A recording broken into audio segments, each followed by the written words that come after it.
As you well know, it's a continued adjustments, what we're doing with those people since without Charles, and we probably started those adjustments after, conference play, really. When conference play started.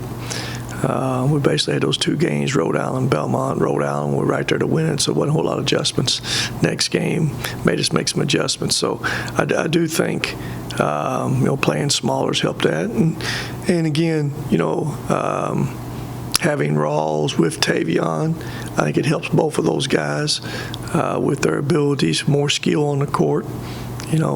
As you well know, Rawls has continued to play more and more minutes, and that would happen no matter with Charles or without Charles, because we know he's the one guy that's got a lot of feel, and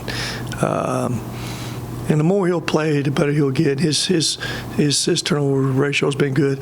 So is Tavion's. So basically, you got 2 point guards playing together a little bit, and I think it helps Tavion, which in turn helps the team, helps the ball move a little bit, and does that stat stay where it's at? As long as we play without Cam, we'll see, because Cam's a guy that's a cerebral guy out there too. But it has been better. We have taken care of the ball much better, and that's the one area we got to find ways to improve on to offset other areas we're not as good in. Tavion mentioned that because that stat has improved. They had to be more conscious. They had to do a lot more thinking on the court and just be more aware. Are you seeing that from them, just approach it how they're more aware of those things without Charles and where that ball goes? That's, as a result, helping the turnovers? Well, absolutely. I think the ball has continued to move a little bit better. Bodies have moved a little bit better. And we still want to play fast, but I don't think we have as many of those self-inflicted ones, and we still have some. We had them against Middle. As I told Carson, I think he had 5 turnovers, but 3 of them was just kind of walks. But don't even think about those turnovers. They're not live ball turnovers that lead to transition baskets. Those are the ones that kill you. We haven't had a lot of those live ball turnovers. We've gotten much better in those areas. And again, just longer we can play together, keep trying to find some rhythm, some continuity, both offensively and defensively. I think, all those areas can continue to get better. What is Cam's status? Probably not good. Probably not good. It'll be most likely a game time decision, but, probably not good this week. But we'll see. We'll see the next day or so. As I said, maybe after the Middle game, I can't remember, Elliott Simic, you asked a question, but, he was better from that Monday to that Thursday before UAB, and I guess the emotion of when he got out there to warm up, he felt like he could go, and the trainers and everybody said, let's give him a try, but it's very obvious he couldn't go. The 8 minutes he played, he wasn't himself, and, probably, we know it didn't help us much, but at all. The Middle game, he was better Sunday than he was Thursday after the game. So it seems like rest has helped him some. So basically, we've rested him, ever since UAB game. He hadn't done anything, and he is better. Is he at the point he can go or not? That's at this point, I'm not for sure that's going to happen come Thursday night or Saturday night, but we'll see. Can you speak to what his injury is? I'm not no doctor, but it's kind of a bulging disc a little bit, pressing against some nerves. And you guys who haven't had that sciatic nerve, it goes down your leg. He's had some feeling in that, and that comes from a bulging disc. That's kind of about as elementary ways you can explain it. And he's kind of basically no movement when it hurts like that. There's not many things you can do. Bending over, couldn't bend over. Just getting to the point you can put your shoes on now. So just hopefully that rest will cure the situation, that we don't have to do anything else from a surgical standpoint or epidurals or things like that. So we'll see as we move forward. Thoughts on what it means coming into town Thursday? Say that again? Also know ODU. I know it's 6-10, but all takes straight kind of. Yeah, forget their records. They got a lot of those guys back. Naturally, they lost, player of the year and Stiff and, Caver, who were, y'all know what they were. But, Green's back and Carver's back and Wade's back and Kulu's back. So they got, a lot of those backline guys back, they're going to be screwed down offensively.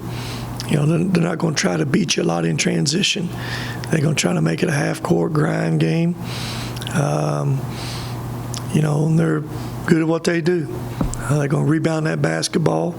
They got three guys, and Carver and Kalu and Wade, who can really rebound that basketball. And, the one area you probably have struggled in more this year, because they took two guys out of that lineup, hadn't shot as consistently well.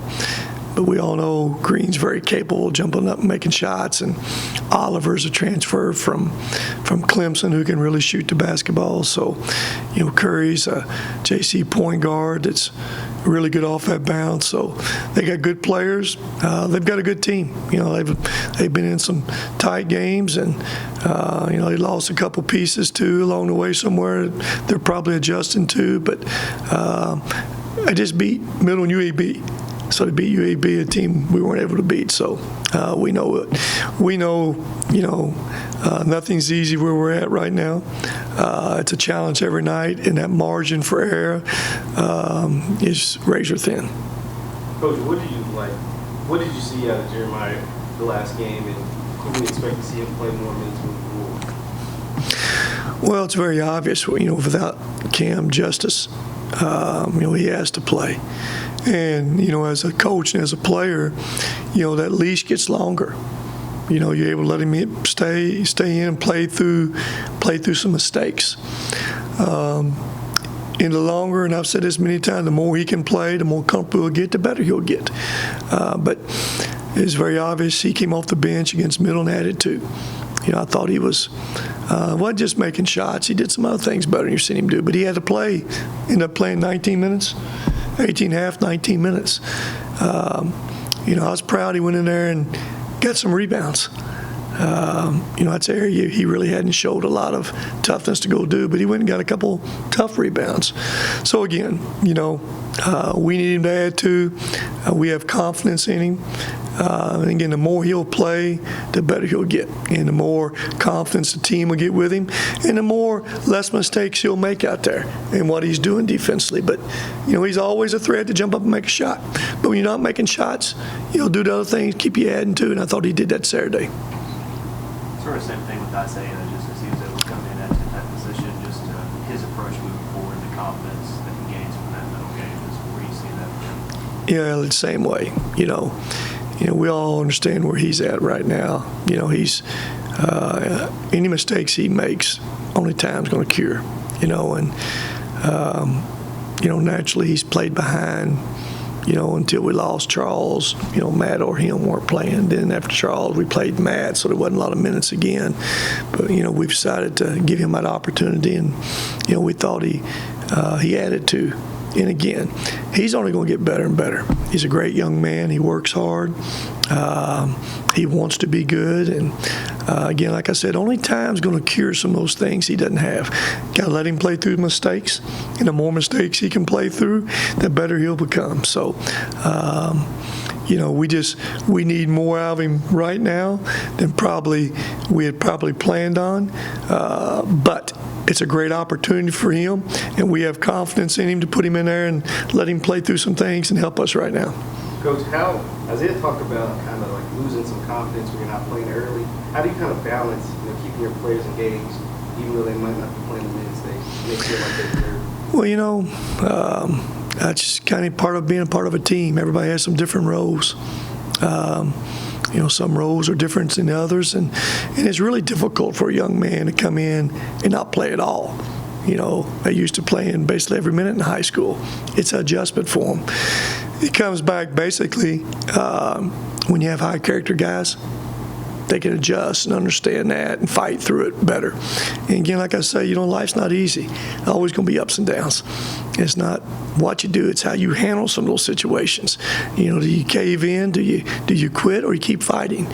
And he's got fight in him, and that's why he's going to become a really good player in time. And but it is adjustment. It's adjustment. I tell players all the time, some guys have different roles. You may be a role player, but be the best role player you can be. Hell, be a star at your role. Whatever that role is, be a star right now. He's got a role to come off that bench. Isaiah's got a role to come off. Jeremiah's got a role to come off that bench. Be stars in those roles, wherever those roles are. That's what helps the team. And again, when you do that, it'll make you better too, which in turn makes the team better. Anything else?